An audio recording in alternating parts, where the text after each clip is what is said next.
ایک مرتبہ پھر ماہ رمضان کی مبارک ساعتوں میں ہم موجود ہیں، اور یہ ہم پر ہمارے رب کا خاص فضل ہے، کرم ہے۔ چونکہ کئی لوگ ایسے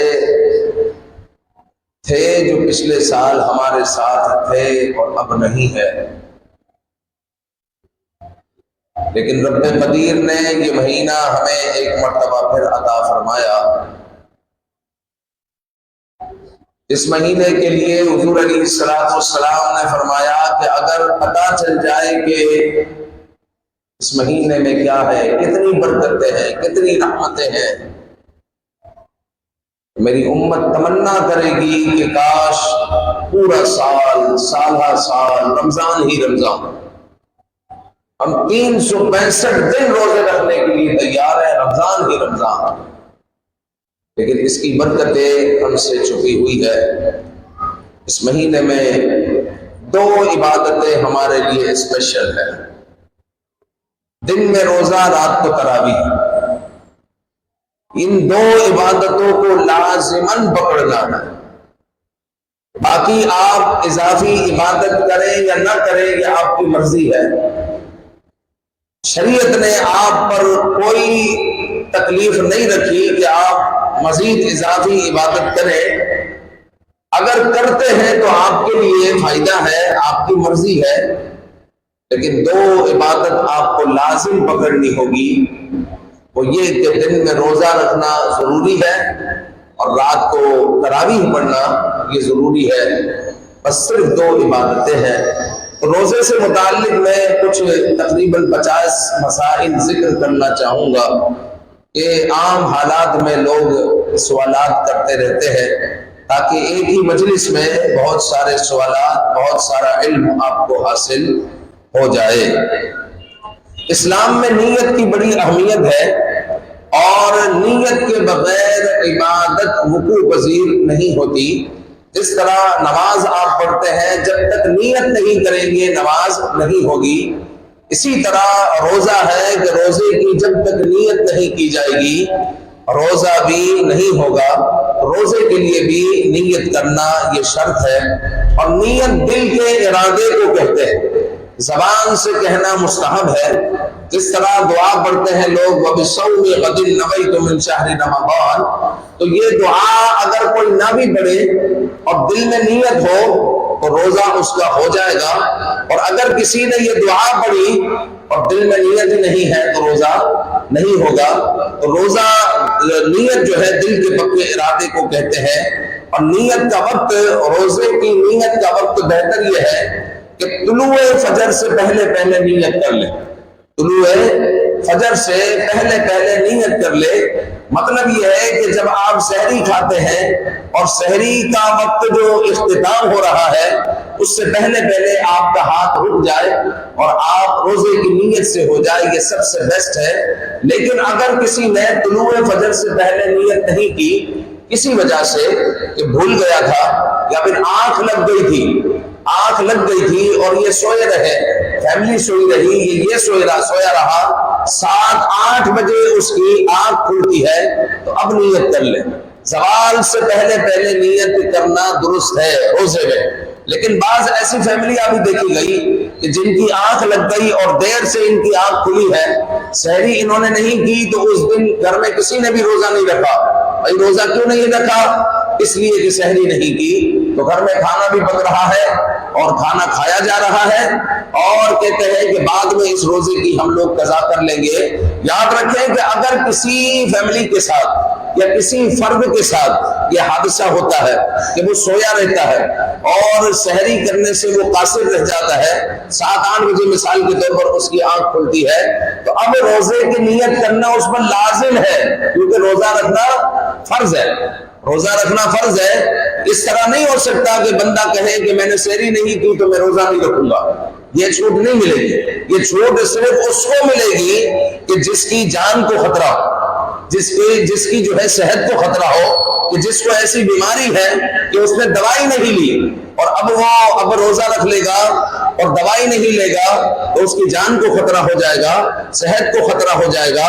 تو اگر کوئی اسپیشل صورت پیش آئے تو پھر کسی عالم دین سے پوچھ کر آپ اس روزے کی رخصت لے سکتے ہیں. لیکن ایک عام آدمی، ایک صحت مند آدمی کو یہ اجازت نہیں ہے کہ اگر اس کی دیر سے آنکھ کھلتی ہے تو زوال سے پہلے وہ نیت کر سکتا ہے، تو پھر بھی وہ نیت نہ کرے اس لیے کہ اس نے سحری نہیں کی. نہیں، اس پر یہ آزمائش ہے، اس آزمائش پر وہ پورا اترے اور اپنے روزے کی نیت کرے اور روزے کو تمام کرے.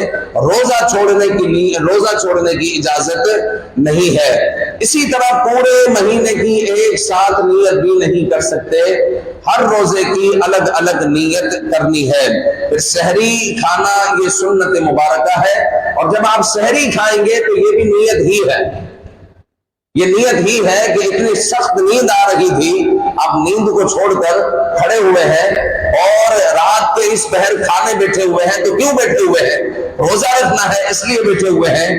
اور سحری کھانا یہ بھی نیت ہے، اور آپ ختم سحری سے پہلے ہاتھ اپنا روک لیتے ہیں، پانی پی لیتے ہیں، اب کچھ کھاتے پیتے نہیں ہے، تو یہ بھی نیت ہے. یہ بھی نیت ہے. تو نیت دل کے پکے ارادے کو کہتے ہیں. کوئی مخصوص لفظ نیت کے نہیں ہے، آپ کے عمل سے بھی نیت ثابت ہو جاتی ہے. اسی طرح جو ہے سنت یہ ہے کہ سحری میں تاخیر کرنا، افطار میں جلدی کرنا، یہ سنت مبارکہ ہے. تاخیر کرنا مطلب آخری 20-25 منٹ میں آپ سحری کر رہے ہو اور آخری وقت میں، آخری منٹوں میں آپ پانی پیے اور کھانا ختم کریں اور اس طرح پھر روزہ بند کرے. تو یہ سنت مبارکہ ہے کہ آخر وقت میں سحری کرے اور ابتدائی وقت میں افطار کرے اور افطار میں جلدی کرے. یہ جو ہے سنت مبارکہ ہے. اسی طرح جو ہے یہ بھی یاد رکھیں کہ اذان فجر نماز فجر کے لیے ہے، آپ کے روزے کے لیے نہیں ہے. کیونکہ ہمارے گھروں میں مسئلہ یہ ہے کہ بچہ جو ہے پانی پی رہا ہے یا دیر سے اٹھا ہے تو ماں کہتی ہے ابھی تو اذان ہو رہی ہے، جلدی سے پانی پی لیں، ابھی تو اذان ہو رہی ہے، جلدی جلدی کھا لیں. تو یاد رکھیں کہ اذان تو نماز فجر کے لیے ہو رہی ہے اور سحری کا وقت ختم ہو چکا، سحری کا وقت ختم ہو چکا ہے. لہذا اذان فجر جب ہو رہی ہے یا اذان کا وقت شروع ہو چکا ہے، سحری کا وقت ختم ہو چکا ہے، اب اگر کوئی کھائے پیے تو پھر پورا دن بھوکا رہے، اس کا کوئی روزہ نہیں، اس کا کوئی روزہ نہیں ہے.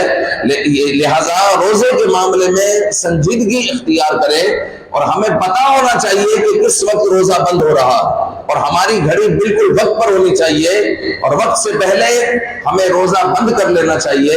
اور یہ جو وبا ہمارے یہاں پر ایک عام پھیلی ہوئی ہے کہ اذان ہو رہی ہے کھا پی رہے، دیکھیں بعض ایسی فیملیاں ہیں جو اس معاملے میں سنجیدگی کا مظاہرہ کرتی ہیں، لیکن بعض ایسی فیملیاں ہیں جہاں پر آج بھی یہ بات ہے کہ گھروں میں کہا جاتا ہے کہ ابھی تو اذان ہو رہی ہے، ابھی تو اذان ہو رہی ہے، لہذا کھاؤ پیو.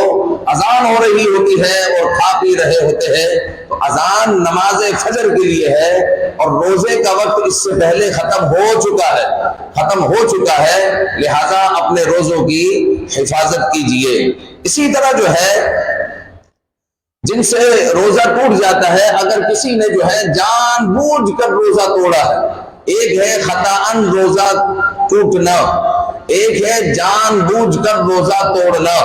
اگر جان بوجھ کر اگر کوئی روزہ توڑے گا رمضان کا تو اس کا کفارہ یہ ہے کہ 60 روزے اس کو ایک ساتھ رکھنے ہوں گے، یعنی 1 2 3 4 یہ 60 تک اس کو تعداد پوری کرنی ہے.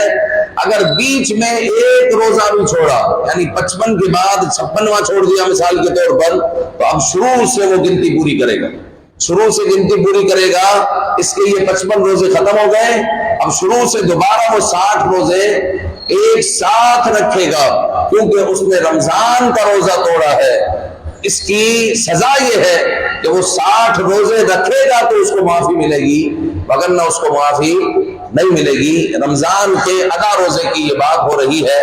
لیکن اگر کسی سے خطا ہو گئی، مثال کے طور پر وضو کر رہے تھے، وضو میں اس کلی کرتے ہوئے پانی کے کچھ قطرات اس کے حلق میں گر گئے، حلق میں چلے گئے اور یہ خطان ہو گیا، جان بوجھ کر اس نے نہیں کیا، تو اس صورت میں بھی روزہ ٹوٹ جائے گا، لیکن جو ہے اس کے لیے قضا کا حکم ہوگا، صرف وہ ایک روزہ قضا کرے گا بعد میں، اور جو ہے اس پر کوئی کفارہ واجب نہیں ہوگا۔ تو اپنے روزوں کی حفاظت کیجئے، ہر طرح حفاظت کیجئے۔ اگر کسی نے جان بوجھ کر روزہ توڑا تو یہ اتنا بڑا گناہ ہے کہ 60 روزے ایک ساتھ رکھنے ہوں گے۔ اسی طرح جو ہے الٹی آنے سے، قے آنے سے روزہ نہیں ٹوٹتا۔ یہ بھی ہمارے گھروں میں مسئلہ چل رہا ہے کہ کسی بھائی کو الٹی ہو گئی تو ماں نے کہا کہ بیٹا سب کچھ تو نکل گیا، اب کچھ کھا پی لے، تو بچے کو پھر سے کھلا پلا دی، کچھ کھا پی لے، پانی پی لے، الٹی ہو گئی، روزہ ٹوٹ گیا، الٹی ہو گئی، روزہ ٹوٹ گیا، اب اس کو کھلا پلا دیتی ہے۔ یاد رکھے کہ قے آنے سے روزہ نہیں ٹوٹتا۔ قے آنے سے کب روزہ ٹوٹے گا؟ کہ جب جان بوجھ کر انگلی ڈال کر کسی نے قے کی اور وہ قے ہو جائے، منہ بھر قے ہو جائے، یعنی جس کو بے تکلف نہ روکا جا سکے، ایسی جو ہے قے ہو جائے، منہ بھر قے ہو جائے، تو جو ہے ایسی قے سے روزہ ٹوٹتا ہے۔ اور مزید یہ ہے کہ اگر کسی کو الٹی ہوئی اور الٹی کا کوئی جز منہ میں آ گیا اور اس نے دوبارہ پلٹا دیا تو پھر اس صورت میں روزہ ٹوٹے گا، مگر نہ آپ کو بالٹی بھر کر الٹی ہو جائے خود بخود، روزہ نہیں ٹوٹتا۔ آپ منہ صاف کریں، اپنے روزے کو مکمل کریں، یہ آپ کے لیے ضروری ہے، روزہ اس طرح نہیں ٹوٹتا۔ اسی طرح اگر کسی نے بھول کر کھانا پینا کر لیا تو کوئی حرج کی بات نہیں ہے، نہ پریشان ہونے کی ضرورت نہیں، کیونکہ یہ رب تعالیٰ کا سمجھے آپ پر انعام ہے، آپ نے کھا پی لیا، آپ کو نہیں پتا تھا، اور شریعت میں آپ کے لیے ریلیف بھی ہے کہ اگر بھول کر اگر کوئی پیٹ بھر کر بھی کھانا کھا لے تو کوئی حرج کی بات نہیں ہے، اس کا روزہ جیسا تھا ویسا ہی ہے، بھول کر کھانے پینے سے روزہ نہیں ٹوٹتا۔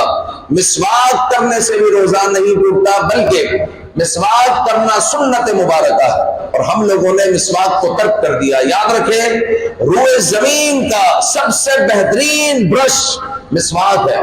تو یہ آپ اور ہم برش کرتے ہیں، یہ پلاسٹک کا جو برش ہے اس کے اندر اتنے جراثیم ہیں کہ ہم جو ہے تصور نہیں کر سکتے، لیکن مسواک ہے کہ آپ روزانہ اس کا ریشہ تبدیل کرتے ہیں۔ دوسری بات، اس کے اندر سے قدرتی لکوڈ نکلتا ہے اور یہ لکوڈ جو ہے آپ کے گلے میں جاتا ہے، گلے کی بیماری، معدے میں جاتا ہے، معدے کی بیماریوں کو دفع کرتا ہے۔ یہ لکوڈ آپ کی دانتوں کی کھڑکیوں میں پہنچ کر جراثیم کو ختم کرتا ہے اور جو ہے آپ کو فرحت بخشتا ہے۔ مسواک میں برکت ہی برکت ہے۔ ماہ رمضان شروع ہو چکا ہے، مسواک خریدیے اور پورا سال مسواک کرنے کی عادت بنائے، کیونکہ مسواک کرنا ہمارے آقا صلی اللہ علیہ وآلہ وسلم کی سنت مبارکہ ہے اور ہم نے مسواک کو ترک کر دیا ہے۔ حضور علیہ السلام نے فرمایا اگر میری امت پر مجھے شاق نہ ہوتا تو میں ان پر مسواک کرنا فرض کر دیتا۔ بھائی مسواک تمہیں کرنی، حضور نے جو ہے ہماری رعایت فرمائی اور ہم پر فرض نہیں کی، لہٰذا مسواک کو لازم پکڑے اور ابھی سے جو ہے کوشش کرے کہ مسواک کی عادت ڈالیے۔ اسی طرح خوشبو سونگھنے سے روزہ نہیں ٹوٹتا، تیل لگانے سے، سرما لگانے سے روزے میں کوئی فرق نہیں آتا۔ یہ مسئلے کیوں بیان کیے گئے ہیں؟ یہ لوگوں کی غلط فہمیاں ہیں۔ لوگ سمجھتے ہیں تیل لگانے سے روزہ ٹوٹ جاتا ہے، چوٹ لگی خون نکلا روزہ ٹوٹ جاتا ہے، تو خون نکلنے سے بھی روزہ نہیں ٹوٹتا، تیل لگانے سے بھی روزہ نہیں ٹوٹتا اور سرما لگانے سے بھی روزہ نہیں ٹوٹتا۔ اسی طرح کوئی ماں اپنے بچے کو دودھ پلائے تو اس سے بھی روزہ نہیں جاتا۔ یہ لوگوں کی غلط فہمیاں ہے کہ وہ سمجھتے ہیں کہ روزے میں ماں اپنے بچے کو دودھ نہیں پلا سکتی، تو ایسی بات نہیں ہے، اس سے جو روزہ نہیں ٹوٹتا، ماں اپنے بچے کو دودھ پلا سکتی ہے۔ اسی طرح روزے میں غسل کرنا، گرمی کی وجہ سے سر پر گیلا کپڑا رکھ لینا یا جو ہے وضو کرنا، وضو پر وضو کرنا، اس میں کوئی حرج کی بات نہیں ہے۔ اسی طرح روزے میں تھوک نگل لینا، اس میں کوئی حرج کی بات نہیں ہے۔ بعض لوگوں کی عادت ہوتی ہے روزے میں بار بار وہ تھوکتے ہی رہتے اور پھر جس کے پاس بیٹھے ہوئے ہوتے ہیں اس کو پھر کراہت محسوس ہوتی ہے، تو یہ عمل بھی ٹھیک نہیں ہے۔ تو روزے میں بار بار یہ عمل نہ کیا جائے، اور تھوک کو نگلنے سے کچھ نہیں ہوتا، روزے میں کوئی فرق نہیں پڑتا۔ اسی طرح حالت روزہ میں اگر کسی کو احتلام ہو جائے تو روزے میں کوئی فرق نہیں آتا، بس وہ احتلام ہو گیا، اب جو ہے پاکی حاصل کرے اور کلی کرے صحیح طرح کہ حلق تک کوئی جگہ خشک نہ رہے، ناک میں پانی چڑھائے، پورے جسم پر پانی بہائے، یہ اس کا غسل ہو گیا۔ بس اس کو غرارہ نہیں کرنا، اور غرارہ کرنا سنت ہے، کلی کرنا غسل میں فرض ہے، اور غرارہ کرنا یہ سنت ہے۔ سنت کو وہ رہنے دے، وہ صحیح طریقے سے کلی کر لے، صحیح طرح ناک میں پانی چڑھا لے، پورے جسم پر پانی بہا لے، یہ اس کا مکمل غسل ہو گیا، مکمل غسل ہو گیا۔ تو روزے کی حالت میں اگر کسی کو احتلام ہو جائے تو کوئی پریشانی کی بات نہیں، آپ غسل کریں، نماز پڑھیں، اس میں کوئی پریشان ہونے کی بات نہیں ہے۔ اسی طرح گرد و غبار، آپ جب باہر نکلتے ہیں کتنا گرد و غبار ہے اور کتنا دھواں ہے، اگر یہ خود بخود منہ میں جا رہا ہے، سانس لے رہے ہو جا رہا ہے، تو اس میں کوئی حرج نہیں ہے، یہ شرعاً معاف ہے، تو اس سے بچنا ممکن نہیں ہے۔ اسی طرح روزے میں طبیعت خراب ہو جاتی ہے، انجیکشن لگانے کی ضرورت پیش آ جاتی ہے، انجیکشن لگانے سے روزہ نہیں ٹوٹتا، انجیکشن لگا سکتے ہیں روزے میں، انجیکشن لگانے سے روزہ نہیں ٹوٹتا، لیکن انہیلر لینے سے روزہ ٹوٹ جاتا ہے۔ جو سانس کے مریض ہوتے ہیں، دمے کے مریض، وہ آپ نے دیکھا ہوگا انہیلر لیتے ہیں، اس انہیلر میں سے کیمیکل نکلتا ہے اور جو ہے وہ گلے سے ہوتا ہوا پھیپھڑوں تک پہنچتا ہے، تو اس سے روزہ ٹوٹ جائے گا۔ روزے میں انہیلر لیا، روزہ ٹوٹ جائے گا، لیکن انسولین سے روزہ نہیں ٹوٹے گا، وہ بھی ایک انجیکشن ہی ہے، تو انجیکشن سے چونکہ روزہ نہیں ٹوٹتا، اسی لیے جو ہے انہیلر سے روزہ ٹوٹ جائے گا، لیکن انجیکشن سے، انسولین سے روزہ نہیں ٹوٹے گا۔ روزے میں ٹوتھ پیسٹ نہ کرے، منجن نہ کرے، یا اس قسم کا کوئی بھی پاؤڈر استعمال نہ کرے، چونکہ اس کے اندر ہوتا ہے ذائقہ، اور اللہ تعالیٰ نے جو ہمیں زبان دی ہے، یہ جو زبان گوشت کا لوتھڑا ہے، یہ ذائقہ چکھ سکتی ہے، اور روزے میں ذائقہ چکھنا یہ مکروہ ہے، بلا وجہ شرعی روزے میں ذائقہ چکھنا یہ مکروہ ہے، لہذا روزے میں ٹوتھ پیسٹ کرنے اور منجن وغیرہ کرنے سے باز رہے۔ مسواک آپ کر سکتے ہیں، چونکہ آقا کریم صلی اللہ علیہ وآلہ وسلم نے مسواک کی ہے، لہذا روزے میں مسواک کریں، ٹوتھ پیسٹ وغیرہ نہ کریں۔ اگر کوئی شرعی مسافر ہے، یعنی مسافر شرعی ہے، مثال کے طور پر یہاں سے حیدرآباد جا رہا ہے 140 کلومیٹر، اب وہ مسافر شرعی ہے تو اس کو اجازت ہے کہ وہ روزہ چھوڑ سکتا ہے، لیکن ذالکم خیر لکم ان کنتم تعلمون، بہتر یہ ہے کہ تمہارے لیے کہ تم روزہ رکھو، وان تصوموا خیر لکم، کہ تم روزہ رکھو، یہ تمہارے لیے بہتر ہے، اگر تم اس بات کو سمجھو، اگر تم اس بات کو جانو تو یہ تمہارے لیے بہتر ہے۔ تو مسافر کو ریلیف ہے کہ وہ روزہ چھوڑ سکتا ہے، لیکن رکھ لے تو یہ جو ہے اس کے لیے بہتر ہے۔ اسی طرح کوئی خاتون ہے، حاملہ خاتون ہے، اور بچے کی زندگی کو خطرہ ہو جائے گا اگر وہ روزہ رکھے گی، پانی کی ویسے ہی اس کو کمی ہے، اگر روزہ رکھ لیا تو اور کمی ہو جائے گی، اور ڈاکٹر کہتا ہے کہ بچے کی زندگی کو خطرہ ہے، ماہر ڈاکٹر اگر کہہ دے تو حاملہ عورت اگر اس بات کو سمجھتی ہے کہ بچے کی زندگی کو خطرہ ہے تو وہ بھی روزہ چھوڑ سکتی ہے، تو وہ بھی روزہ بعد میں رکھے گی، یعنی قضا کرے گی۔ اسی طرح جو ہے یاد رکھیں کہ اگر کوئی انتہائی بوڑھا آدمی ہے اور بیماریوں میں گھرا ہوا ہے تو وہ تو اپنی زندگی میں فدیہ دے سکتا ہے کہ اب جو ہے اس کی صحت ممکن نہیں، اب صحت ممکن نہیں ہے تو وہ تو فدیہ دے سکتا ہے، لیکن ہمارے یہاں پر ایک مسئلہ یہ چل گیا کہ رمضان المبارک میں طبیعت کی خرابی کی وجہ سے جو روزہ نہیں رکھ سکتا وہ مسئلہ پوچھنے آ جاتا ہے کہ امام صاحب فدیہ کتنا دینا ہے، میری امی کی طبیعت خراب تھی، 3 روزے امی نے نہیں رکھے تو ان کا کتنا فدیہ ہوا۔ تو یاد رکھیں کہ امی کی طبیعت جب بحال ہو جائے گی تو امی کو روزے ہی رکھنے ہیں، فدیہ سے کام نہیں چلے گا۔ فدیہ کون دے گا؟ جس کا انتقال ہو گیا۔ اب وہ فدیہ، اب وہ روزے نہیں رکھ سکتا، تو اب اس کی طرف سے فدیہ دیا جائے گا۔ اسی طرح کوئی اتنا بوڑھا آدمی ہے کہ اب وہ صحت مند نہیں ہو سکتا، 90-100 سال کا ہو گیا، بیماری نے گھیر لیا ہے، تو اب جو ہے عقل یہ کہتی ہے کہ اب یہ صحت مند نہیں ہوگا، تو اس کی زندگی میں اگر فدیہ دینا چاہے تو دے سکتے ہیں، لیکن اگر وہ بھی صحت مند ہو جائے، اللہ کی عطا سے وہ بھی صحت مند ہو جائے، تو اس کا بھی جو فدیہ دیا تھا وہ بھی ختم ہو گیا، وہ بھی روزہ رکھے، وہ بھی روزہ رکھے۔ تو ذہن میں یہ بات رکھے کہ زندگی میں فدیہ نہیں دیں گے، فدیہ جو ہے یہ مرنے کے بعد ہوتا ہے، اور اگر آپ نے بیماری کی وجہ سے کوئی روزہ چھوڑ دیا ہے تو بہرحال آپ کو روزہ ہی رکھنا ہے، اور کوشش کرے کہ کسی صورت روزہ نہ چھوٹے، کسی صورت روزہ نہ چھوٹے۔ حضور علیہ السلام نے فرمایا ماہ رمضان کا اگر کوئی ایک روزہ چھوڑے پھر وہ زندگی بھر اور زمانے بھر کا روزہ رکھتا رہے اور تو وہ اس روزے کا مقابلہ نہیں کر سکتے، وہ زمانے بھر کے روزے اس ایک روزے کا مقابلہ نہیں کر سکتے۔ ماہ رمضان کے روزے کی یہ اہمیت ہے، تو کسی صورت ماہ رمضان کا روزہ ترک نہ کرے۔ رب کریم نے فرمایا یا ایھا الذین آمنوا کتب علیکم الصیام، اے ایمان والو تم پر روزے فرض کیے گئے۔ آگے فرمایا لعلکم تتقون، تاکہ تم متقی ہو جاؤ۔ روزہ ہمیں متقی بنانے کے لیے آیا، تو تقوی کو پہلا درجہ دیں، تقوی کو پہلا درجہ دیں، عبادت کو دوسرا درجہ دیں۔ جو اضافی عبادت ہے اس کی طرف بھی ہمیں توجہ کرنی ہے، ہمیں قرآن بھی پڑھنا ہے، ہمیں تہجد بھی پڑھنی ہے، ہمیں اشراق و چاشت بھی پڑھنی ہے، لیکن گناہوں سے پہلے بچنا ہے، کیونکہ لعلکم تتقون آیا، متقی اور پرہیزگار بننا ہے۔ حضور نے فرمایا جس کا روزہ اس کو گناہوں سے نہ روکے، اور روزے میں بھی فریب کر رہا ہے، دغا کر رہا ہے، جھوٹ بول رہا ہے، حضور علیہ السلام نے فرمایا کہ اللہ تعالیٰ کو ایسے روزے کی کوئی ضرورت نہیں، اللہ تعالیٰ کو ایسے روزے کی کوئی ضرورت نہیں ہے۔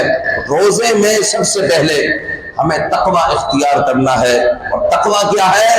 اللہ اور اس کے رسول کے احکامات پر عمل کرنا، ہر نماز اس کے وقت پر ہونی چاہیے، اور مزید یہ ہے کہ بدنگاہی سے بچنا، جھوٹ غیبت چغلی سے بچنا، ان چیزوں سے بچنا ہے۔ خصوصاً بدنگاہی کا سامان آسان ہو گیا، بدنگاہی کا سامان آسان ہو گیا، ہر ہاتھ میں موبائل ہے، اور ہر ہاتھ اور ہر آنکھ بآسانی بدنگاہی کر سکتی ہے، کسی کو کچھ نہیں خبر کہ بندہ کمرے میں کیا کر رہا ہے۔ تو بدنگاہی سے بچنا یہ ضروری ہے، چونکہ یہ ہماری روحانیت کو مار رہی ہے، یہ ہماری روحانیت کو ختم کر رہی ہے۔ اور یاد رکھے اگر آپ تقوی اختیار کرنے میں کامیاب ہو جاتے ہیں ماہ رمضان میں، خصوصاً ماہ رمضان میں آپ نے ابھی سے تقوی اختیار کرنا شروع کیا، گناہوں سے بچنا شروع کیا، تو یہ پھر آپ کی عادت بننا شروع ہو جائے گی، اور رمضان کے بعد بھی پھر گناہوں سے بچنا آسان ہو جائے گا، گناہوں سے بچنا آسان ہو جائے گا۔ ہمارا ذہن کیا بنا ہوا ہے؟ ماہ رمضان میں 2 قرآن پڑھوں گا، ماہ رمضان میں 2 قرآن پڑھوں گا، 3 قرآن پڑھوں گا، پڑھ رہے ہیں ماشاءاللہ، لیکن گناہوں سے بچنے کا ذہن نہیں۔ تو گناہوں سے بچنے کا ذہن پہلے بنانا ہے، قرآن بھی پڑھنا ہے، پھر آپ تھوڑا قرآن بھی پڑھیں گے تو پھر آپ کو روحانیت حاصل ہوگی۔ تو سب سے پہلے ہمیں تقوی اور پرہیزگاری اختیار کرنی ہے۔ رب تعالی ہمیں تقوی اور پرہیزگاری عطا فرمائے، اور ہمیں جس طرح حق ہے ایسے ہی روزہ رکھنے کی توفیق عطا فرمائے۔ آمین بجاہ النبی الامین صلی اللہ تعالی علیہ وآلہ وسلم۔